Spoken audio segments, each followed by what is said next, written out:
bathi ukhumalo umdungwa umbulazi umzilikazi kamashobane wena wadla umuntu wamyenga ngendaba udonda intombi ngesizulu.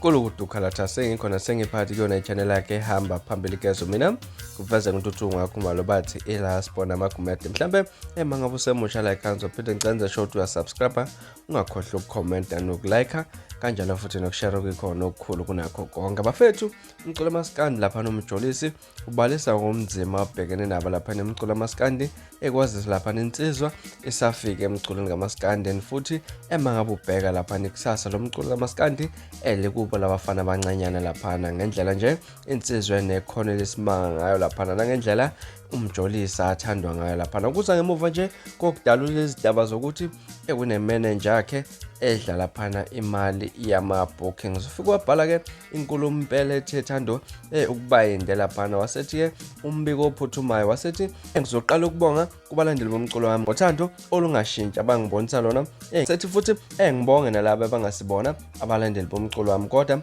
abawulalelayo kodwa umculo wami ngibonga abafowethu bonke engisebenza nabo nobhuti abadala abangikhulisileyo endimeni yomculo uMaskanda uMJOLISI ulokhu eqhubeka njalo ngenxa yenu wasethi ke selokhu ngaqala endimeni yomculo uMaskanda kunabantu abasondele kimi abanohlonze kakhulu lokho okugcine kwenza ukuthi ekukhandeka i-team enamandla eqinisekayo ukuthi i-brand yaphambili ngaso sonke isikhathi labo bantu ngiyathembisa ukuthi angeke ngabakhohle ngibakoleta impilo yami yonke kodwa ke kungiphathe kabi ukukhulu ukuthi imenenja yami okuyiyona ephathela ama-bookings ibilokhu ithatha imali egameni lami kubantu bese ifaka ama-banking details ayo kwi-invoice ngaphandle kwemvumo yami noma iyolwazi lami lapha kokunye kuba ukwaziseka nje ukuthi esesiyosebenza ndawana thile sekukanike kwenzeka ukuthi ngiyoperforma emcimbini base kumele ngihole kuthiwa umcimbi awunamali ukhokhwa izindleko ze-transport kwase kuba yokudla inhloso bekuwukuthi ngiyoperforma lapho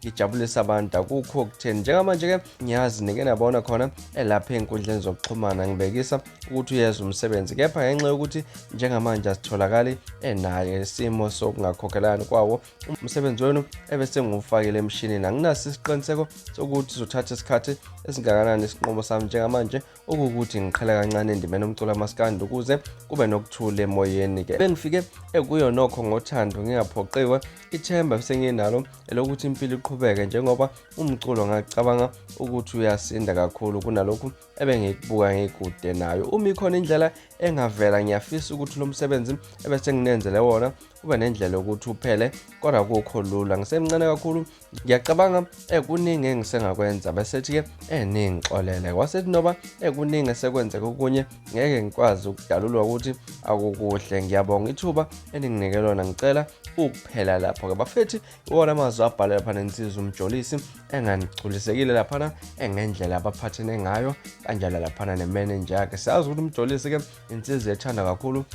iya trend enkundleni zokuxhumana kodwa ke akukho okuningi lapha nakutholayo emangabe eyojabulisa abantu lapha nalaphana asuka aqashwe khona mhlawumbe futhi nikwakho ukuphawula ngesinqumo esithathwa uMJOLISI lapha useyafisa ukuthi kwawo umculo avela ushiye phansi ke lapha ulaxaze umculo asihlala lapha ku-comment section esiqedele khona le ndaba ngazo kwethu izona ezihamba phambili ningakhohlwa ukusubscribe nokulike kanjalo futhi nokushare kukhona okukhulu kunakho konke nisiphathe kahle nibe nosuku olumnandi ngithanda kakhulu.